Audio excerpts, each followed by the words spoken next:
Welcome to the Ekiotenne chat. Yes, welcome. And as usual, I'm with my favorite person. Yes, we're here. All right. So today, we have this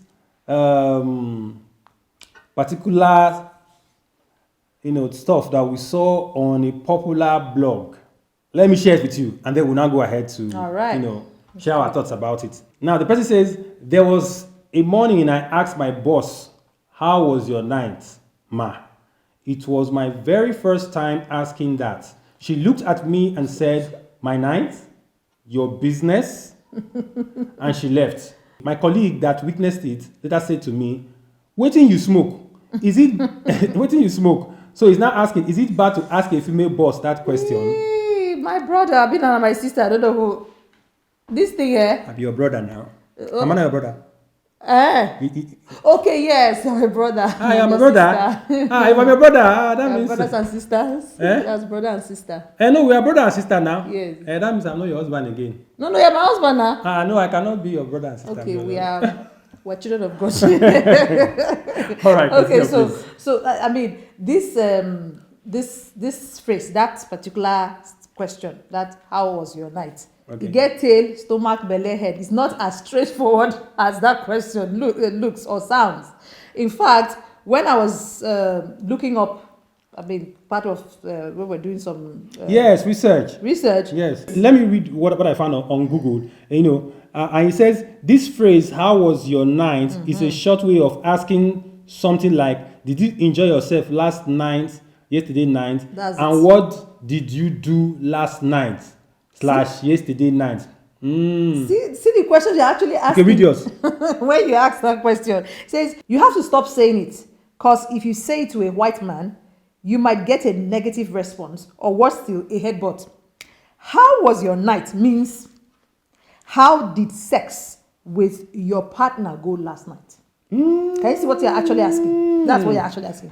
And not the supposed, hope you had a good night's rest. Do you get it? Get it now? And to your boss. You understand? So because the boss knows this, when they ask him, you say, I think maybe it's not ignorance. Maybe he doesn't what you're asking. know the real meaning of how was your night. And then another thing is, first, the person is your boss.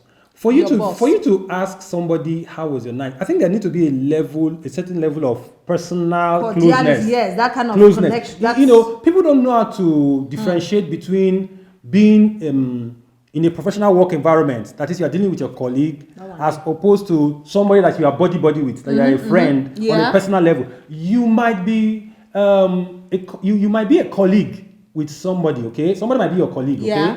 In the office, in a professional environment. But the person doesn't necessarily have to be your friend. Like abroad, people just come to work. They don't necessarily have to be your friend. At work, they do the work. Then they have their own personal friends. But if the person now, during that process, becomes your friend, builds that friendship. That means you have built that friendship. That means you have earned the right to ask them those kind of questions. Because you people, apart from work, you hang out. Yeah, you have that informal you do other social activities. But so if you ask, how was your night? In that case, Nigeria way, they will just take it. How was the night now? Or maybe there was a game you were supposed to watch, or there was something you were supposed to do. Or you were supposed to attend a party last night. How did you end up going for the party? How was it now? How was the night? That kind of thing. But not with your... I don't think, for the boss to respond that way, I don't think they have that kind of relationship. He was vexed, so... I don't think they have that kind of closeness. And I think there's a problem with people, these days, especially because of social media. People don't know the etiquette of addressing people based on the level of closeness or the level of relationship that they have with the person. That's why you have these issues of people popping into your inbox. And you are, hello, dear. You are a 30-something-year-old woman, almost 40, a young boy pass and say, hello, dear, just because maybe you allow them to be your friend, or some of them might not even be your friend. Just even being, they want to reach out to you and they just say, hello, dear. I mean, it doesn't make sense. Or a girl just gets into a married man's this, for whatever reason, he may not be interested in all those things that people do, with young ladies, and you just say, hello, sweetie, and it's like, immediately the person has put a big, bad on your forehead, that kind of thing. Because it just tells the person, first impressions last long, just about the kind of person that you have that this person doesn't have sense. Because if person have sense, you will use that sense to approach. Maybe you wanted to ask for something important, maybe a job or something, but because of that attitude, that particular attitude, zero. I think you're out of the game. I think social media might also be the reason, because people feel that they have access to people. People that normally on a normal day offline you can never have access to, because social media allows you access to them. People don't know how to to draw the line. They don't understand etiquette, and they just do things anyhow. There is this stadium that reminds me of, it's a very, very funny statement. There's this stadium in Port Harcourt called Liberty Stadium.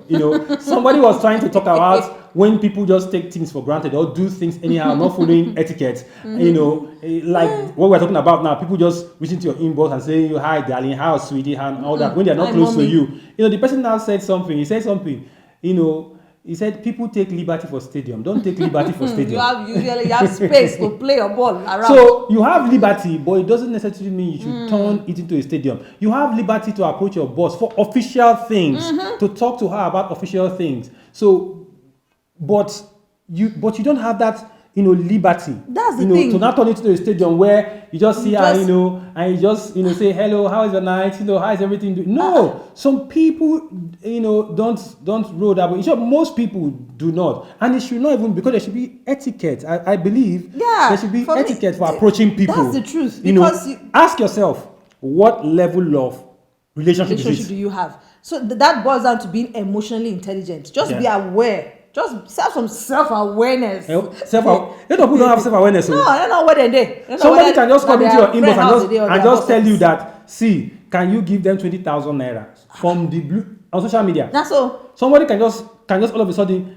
just come and ask you, and they just say, can you help them? They are trying to put their rent money together. Somebody you don't know. And the person will say, "Hello, sweetie," or "Hello, darling," "Hello, sugar." No. See, you don't know. I'm telling you, don't know how many opportunities you've lost just by that behavior. So you've been doing it there. Just try and stop it. This year is a new year. And in doing that, I think he probably has placed himself in some kind of way in the boss's. Yes, this is that not even just a colleague, but his boss. I said there was one I heard.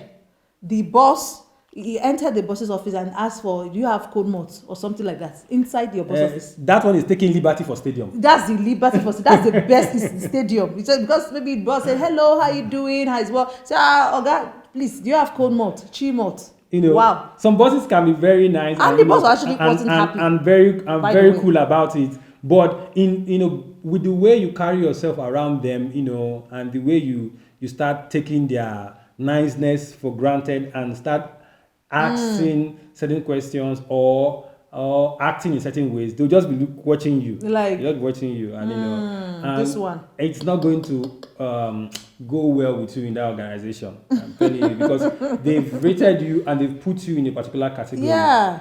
For instance, just for the simple fact that you don't understand etiquettes and you don't understand boundaries. No boundaries. It could really cost you a lot of things. Don't know which one is your boss, which one is your friend. Don't know. So those are our thoughts anyway. So that'll be all on today's time and today's chat with Ekiotenne. Until we see you again very soon. Bye.